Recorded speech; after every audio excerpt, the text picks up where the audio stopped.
इंशाल्लाह ताला जैसे ये मेरे बच्चे हैं, ये वैसे ये है, इसका बाप भी फ़ौत हो गया है, इसकी मामा भी फ़ौत हो गई हैं। मेरा ये बेटा बड़ा है, ये पैदा हुआ था तब से मैंने इसे आज तक नहीं गोद में उठाया।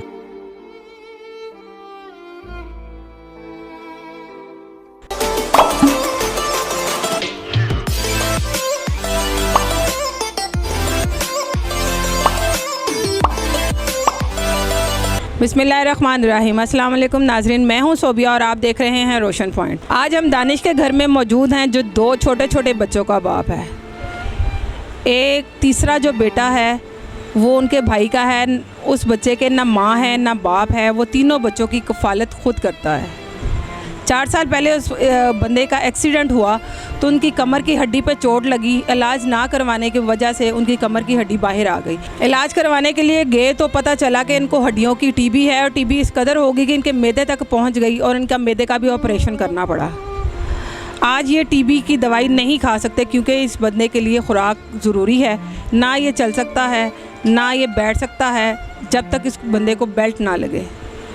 नाजरीन, इनके हालात इनकी ज़ुबानी पूछते हैं। अस्सलाम वालेकुम। वालेकुम अस्सलाम। क्या हाल है दानिश, ठीक है? शुक्र अल्लाह का। दानिश, आप हमारे नाज़रीन को बताएं कि कब आपका एक्सीडेंट हुआ? मेरा एक्सीडेंट तकरीबन 4 साल पहले हुआ था। मोटरसाइकिल रोड एक्सीडेंट हुआ था मेरा, तो मामूली सी चोट लगी थी मुझे। तो घर में आया हूँ, घर आके कुछ दिनों के बाद ना मैं वाशरूम में गिर गया था, जिसकी वजह से ना हड्डी मेरी टेढ़ी हो गई। इलाज नहीं करवाया? जी इलाज करवाया था, लेकिन थोड़ा बहुत करवाया था, तो लेकिन हालात की वजह से मैं ठीक से इलाज नहीं करवा पाया।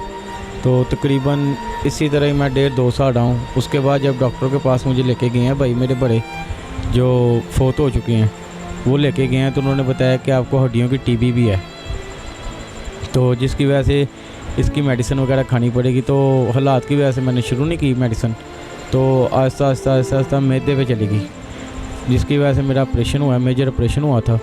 तो उन्होंने ये भी कहा था कि भाई अब ये ऑपरेशन हो गया है, आइंदा साल अगर मेडिसिन ना खाई तो आपकी जान भी जा सकती है। दानिश, ये जो बेटा है ये आपके भाई का है? जी ये मेरा भाई का बेटा है, भतीजा है मेरा। तो इंशाल्लाह ताला जैसे ये मेरे बच्चे हैं, ये वैसे ये है, इसका बाप भी फ़ौत हो गया है, इसकी मामा भी फ़ौत हो गई हैं, ये मेरे पास ही होता है। इनके मामा बाबा कब से फ़ौत हुए? इसके मम्मा को तकरीबन 4-5 साल हो गए हैं और बाप को इसके तकरीबन 3 साल हो गए हैं। ये 3 साल से आपके पास ही है? जी मेरे पास ही है। पहले मेरे वाला साहब होते थे, अल्लाह उनको जन्नत फिरदौस में जगह अता फरमाए, वो इसको ही देखभाल करते थे। अब उन तकरीबन साल हो गया, वो फ़ौत हो गए हैं, उसके बाद ये मेरे पास ही है। दानिश, आप चोट लगने से पहले जब काम करते थे, क्या काम करते थे? मैं आज़ब मार्केट में कपड़े का काम करता था, तो अच्छा था, बहुत अच्छा जा रहा था। मैं तकरीबन शादी मेरी हुई है, शादी के 6-7 माह बाद मेरा एक्सीडेंट हो गया था। तो कभी उन लोगों ने कभी नहीं पूछा दानिश तुम्हारी तबीयत ठीक नहीं है या तुम्हें कुछ चाहिए, 3 बच्चों की कफ़ालत कैसे करते हो? कभी नहीं पूछा? दोस्तों ने कभी नहीं पूछा? जी अब तक मेरे 1-2 दोस्त ही हैं जो मुझे कभी दे देते हैं, कभी नहीं देते, क्योंकि घर के हालात कभी ठीक होते हैं कभी नहीं। और मेरी सास वगैरह हैं, थोड़ा बहुत वो मेरे साथ कर देती हैं। लेकिन जिनके पास मैं काम करता था ना, आपको पता है इस दौड़ में 1 माह 2 माह कोई देता है, उसके बाद नहीं देता। उन्होंने 1.5-2 माह ही मेरे पूछा है, तबीयत वगैरह हाल चाल पूछा है, लेकिन उसके बाद फिर उन्होंने फ़ोन तक नहीं किया। डॉक्टर साहब क्या कहते हैं? आपकी ये रीढ़ की हड्डी जो है टेढ़ी हुई है, आप ये बेल्ट के बगैर बैठ नहीं सकते। जो टीबी है उसके बारे में डॉक्टर्स क्या कहते हैं? कहाँ तक आपका इलाज हो रहा है या नहीं हो रहा?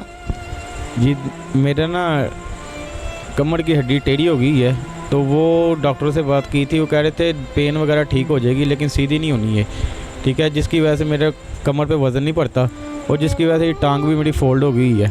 लेफ़्ट टांग है, ये सीधी नहीं होती इसकी वजह से।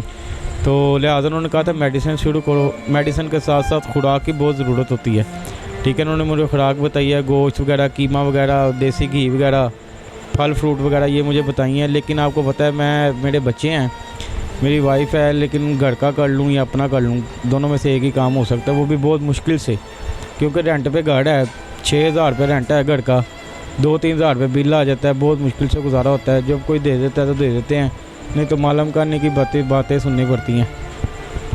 दानिश, कभी बच्चों ने नहीं कहा कि बाबा हमें साथ लेके जाओ, हमने बाहर जाना है, हमें घूमने जाना है, कभी उठा लो मुझे? बहुत दफ़ा कहा। फिर जब से मेरा ये बेटा बड़ा ये पैदा हुआ था, तब से मैंने इसे आज तक नहीं गोद में उठाया। हमारी भी हसरतें हैं, लेकिन तबीयत की वजह से मैं ना इनको बाहर ले जा सकता हूँ, ना मैं कहीं चीज़ ले के जाने देता हूँ, ना मैं उठा सकता हूँ।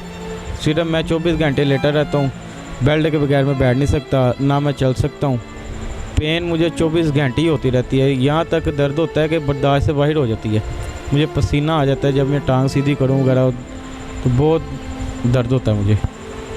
दानिश, जब वॉशरूम में जाना होता है तो किस तरह से जाते हो, क्योंकि वज़न नहीं उठाया जाता, चल नहीं सकते? या फिर मैंने ना घर में वो चेयर रखी है, तो मेरी वाइफ ही मुझे करवाती हैं, तो सहारे के बगैर मैं ना नहा सकता हूँ, ना मैं कपड़े पहन सकता हूँ, ना मैं वॉशरूम जा सकता हूँ। आप हमारे नाज़रीन से कुछ कहना चाहेंगे? बस मैं यही कहूँगा कि अल्लाह ताला आप सब लोगों का भला करे, हमारी तरफ देखें। बस मैं ये चाहता हूँ कि मेरे बच्चों का मुस्तकबिल अच्छा हो, इनकी पढ़ाई वगैरह करा सकूँ, इन्हें अच्छा मुस्तकबिल दे दूँ, इसकी अच्छी तरबियत कर सकूँ मैं। बस यही मेरी ख्वाहिश है और कुछ नहीं। बस मैं इतना कहता हूँ कि अगर खुदा ना खास्ता मुझे कुछ हो भी जाए तो बाद में इतना होना चाहिए कि मेरे बच्चे किसी के दर पे ना, भी कोई भी नहीं आजकल जगह देता, कोई भी नहीं सहारा देता। सिर्फ मुझे 24 घंटे बच्चों की टेंशन लगी रहती है कि इतना हो जाए मेरा कि मैं इनको मेरे बाद भी ये अच्छी ज़िंदगी गुजार सकें। कोई ऐसा काम आप बैठ के कर सको जो नाज़रीन में से कोई भी ऐसा इंसान आपको करवा के दे दे कि ताकि यहाँ पे दानिश बैठ जाए और बच्चों की रोज़ी रोटी कमा सके? जी हो सकता है। अभी जैसे ये मेरा भतीजा है, घर में बैठक वगैरह होती है, उधर बंदा दुकान वगैरह डाल ले, मैं बैठा रहता हूँ ज़्यादातर, क्योंकि मैंने नरम जगह पे बैठना होता है और बेल्ट के बगैर मैंने बेल्ट ना मैंने बहुत सख्त लगाई हुई है, बहुत दबा के लगाई हुई है, तो मुझे बहुत दुश्वारी होती है। तो जब मैं कोई दुकान वगैरह अल्लाह करे कोई मुझे ऐसा काम करवा दे तो घर का सर्किट भी चल सकता है, अल्लाह ताला का करम हो सकता है। बस मेरी यही रिक्वेस्ट है, यहाँ मेरा कोई गिरवी मुझे छोटा सा मकान ले दें कि रेंट से मेरी जान छूट जाए, या मुझे छोटा सा कोई काम वगैरह करवा दें कि मैं अपने बच्चों की अच्छी परवरिश कर सकूँ। जी ख़वातीन हज़रात, आपने दानिश की बातें उसकी ज़ुबानी सुनी। इसकी छोटी सी बच्ची है, वो भी कभी कहती है बाबा मुझे उठा लो, और दानिश की आंखों में पानी आ जाता है, वो उसे उठा नहीं सकता, वो उनकी कफ़ालत अच्छे से नहीं कर पा रहा। वो कहता है कि सिर्फ उसको शॉप भी मिल जाए, घर जो है वो गिरवी मिल जाए, ताकि मुझे उस घर से कोई ना निकाले। तो आप में से कोई भी देख रहा है जो दानिश की मदद कर सके, अभी इसकी उम्र इतनी नहीं है, बहुत छोटी उम्र है, बच्चे बहुत छोटे छोटे हैं, तो कोई भी ऐसा इंसान जो इनकी मदद कर सके, इसको छोटी सी शॉप बना दे, वहाँ पर बैठ के अपने बच्चों के लिए रिस्क कमा ले, ताकि ये किसी को दोबारा ना बोले कि मेरी कोई मदद करे। मेरी आपसे यही रिक्वेस्ट है कि जो भी हो सकता है, जितना भी हो सकता है, दिल खोल के इसकी मदद की जाए।